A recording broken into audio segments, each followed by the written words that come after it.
Hello friends, આપણે આગળના વિડીયોમાં ટોર્ટની આઈએમપી જોઈ લીધી હતી, ક્રિમિનલ 1 પેપરની આઈએમપી જોઈ લીધી હતી. હવે આજે જોઈશું આપણે ક્રિમિનલ પેપર 2ની આઈએમપી. આના સિવાય પણ બીજા બે સબ્જેક્ટ છે, કોન્ટ્રાક્ટ અને સ્પેશિયલ કોન્ટ્રાક્ટ. એની પણ આઈએમપી આપણે થોડાક જ સમયમાં લાવી દઈશું. ઓકે, અને આના સિવાય બીજા પણ બે સબ્જેક્ટ હતા, કોન્સ્ટિટ્યુશન અને લો જનરલ્સ. આમાં પણ અમુક વસ્તુ હશે જે હું તમને આપી દઈશ, પણ આ જે સબ્જેક્ટ છે એ ખાલી પાસ જ થવાનો છે, તો એમાં બહુ વધારે પડતો ફોકસ કરવાની કોઈ જરૂર નથી. બરોબર. આ જે ક્રિમિનલ પેપર 1 હતું એને આપણે વાત કરી હતી કે પૂરેપૂરું કોન્સેપ્ટ બેઝ છે. એ જ પ્રમાણે આ ક્રિમિનલ પેપર 2 છે એ પણ પૂરેપૂરું કોન્સેપ્ટ બેઝ છે. જો તમને આનો કોન્સેપ્ટ નહીં ખબર પડે તો તમે કંઈ પણ કરશો તો આમાં પાસ તો નહીં થઈ શકો. તો તમને સૌથી પહેલાં કોન્સેપ્ટ સમજવો પડશે કે ભાઈ આ જે કોઈ પણ વસ્તુ છે કહેવા શું માગે છે. બરાબર. આ વિડીયો ઇંગ્લિશ મીડિયમના ગુજરાતી મીડિયમ બંને લોકો માટે છે. તો આપણે પહેલાં થોડીક આપણે બંને લેંગ્વેજમાં જોઈ લઈશું કે કઈ રીતે શું આઈએમપી છે. ઓકે, ક્રિમિનલ લો પેપર 2 પહેલો છે ઓફેન્સ અગેન્સ્ટ સ્ટેટ, એટલે કે રાજ્ય વિરુદ્ધના ગુનાઓ. ઓકે, હવે આમાં બે વસ્તુ આવી જાય છે, રાજદ્રોહ અને દેશદ્રોહ.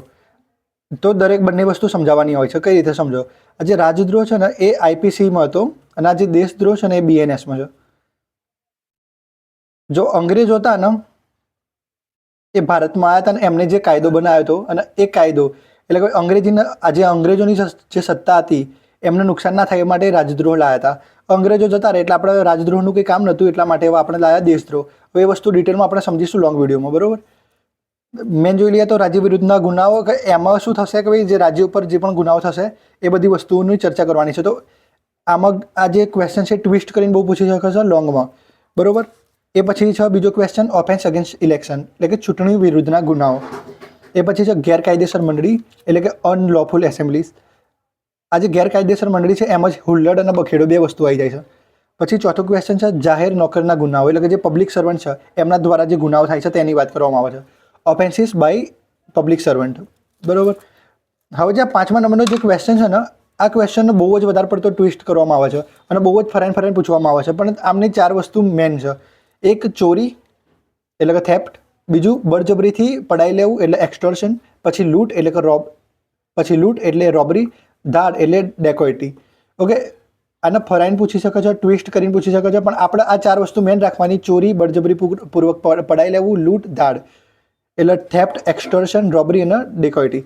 આટલી વસ્તુ યાદ રહેશે કમ્પ્લીટ રીતે, આનો કોન્સેપ્ટ ખબર હશે તો આ ક્વેશ્ચન ગમે તે રીતે પૂછશે તમે લખી શકશો.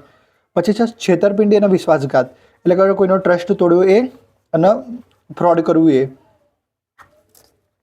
આ 6 ક્વેશ્ચન જ છે, બહુ વધારે ક્વેશ્ચન નથી. આ સમજશો તો તમે ઇઝીલી પાસ તો થઈ જ જશો.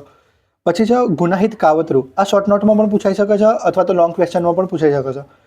ક્રિમિનલ કોન્સ્પિરસી જેને કહેવાય છે કે ભાઈ ક્રાઇમ કર્યા પહેલાં જે વાતો થાય છે એની વાત છે અહીંયા. ભાઈ કોમન ઇન્ટેન્શન અને કોમન ઓબ્જેક્ટ, એટલે કે સમાન ઉદ્દેશ્ય અને સમાન હેતુ એની વાત કરવામાં આવે છે. આ બિગાડ, જેનો અંગ્રેજી શબ્દ મને ખબર નથી, જેને કોઈને ખબર હોય તો એ કમેન્ટ કરીને જણાવી દેજો, એટલે ઇંગ્લિશવાળાને કોઈ પ્રોબ્લેમ ના થાય. પછી બદનક્ષી, એનો પણ મને ઇંગ્લિશ ખબર નથી, તો એ લોંગમાં અને શોર્ટ્સમાં બંનેમાં પૂછાઈ શકે છે. પછી ધર્મને લગતા ગુનાઓ, એટલે કે ભાઈ આપણા જે પણ ધર્મ છે એનો જો કોઈ એ ઉપર કોઈ પણ ગુના બને છે તો એની વાત પણ અહીંયા કરવામાં આવી છે, ઓફેન્સીસ અગેન્સ્ટ રિલિજન. પછી અવરોધ અને અટકાયત, આનો પણ ઇંગ્લિશ ખબર નથી, જો જેને ખબર હોય તે ડેફિનેટલી કોમેન્ટ કરીને જણાવી દેજો, જેથી બાકીના લોકોને ખબર પડી જાય. ઓકે, તો હવે આપણે સમજી તો લીધું કે આપણી આઈએમપી કઈ છે. હવે એ જોઈ લઈશું આના આન્સર. તો આના આન્સર આપણે થોડાક જ ટાઈમમાં લાવી દઈશું એનો વિડીયો આન્સરનો. બરોબર. ત્યાં સુધી તમારી જોડે જે કોઈ પણ બુક્સ અવેલેબલ હોય ત્યાંથી તમે વાંચવાનું સ્ટાર્ટ કરી દેજો. આ જ ક્વેશ્ચન છે. આ ક્વેશ્ચન જો તમારે થઈ જાય, એટલે અહીંયા જો મેં આઈએમપીમાં ક્વેશ્ચન આલ્યા છે એ ક્વેશ્ચન થઈ જાય તો તમે પછી બીજી બધી વસ્તુ જોઈ લેજો તમારી ઈચ્છા હોય તો. બરોબર. એ પછી કે ભાઈ પેપર કઈ રીતે લખવું એનો પણ એક આપણે જરૂરથી એક વિડીયો લાવીશું. પછી સિલેબસ કયો છે, તો તમને સિલેબસ સમજવો હોય તો તમે ગુજરાત યુનિવર્સિટીની ઓફિશિયલ વેબસાઇટમાં જઈને પણ સિલેબસ ડાઉનલોડ કરી શકો છો, કાં તો લખી દેજો 3 યર LLB સિલેબસ. તમારી સામે જે પણ પહેલી PDF આવી જાય ને એ ડાઉનલોડ કરી દેજો, તમારા હાથમાં સિલેબસ આવી જશે. ઓકે, તો આ જે છે ને છેલ્લા 5-6 વર્ષના પેપરો છે ને એ ઉપરથી આ બધી જે આઈએમપી છે એ બનાવવામાં આવી છે. બરોબર. તો એવા ચાન્સ રહી શકે કે ભાઈ આ વસ્તુ પૂછાઈ શકે, પણ એવી કોઈ 100%ની કોઈ પણ પ્રકારની એવી ગેરંટી નહીં કે ભાઈ આ 100% જ પૂછાશે. બરાબર. કેમ કે કોઈ પણ વકીલ 100%ની ગેરંટી ક્યારે પણ આપતો નથી.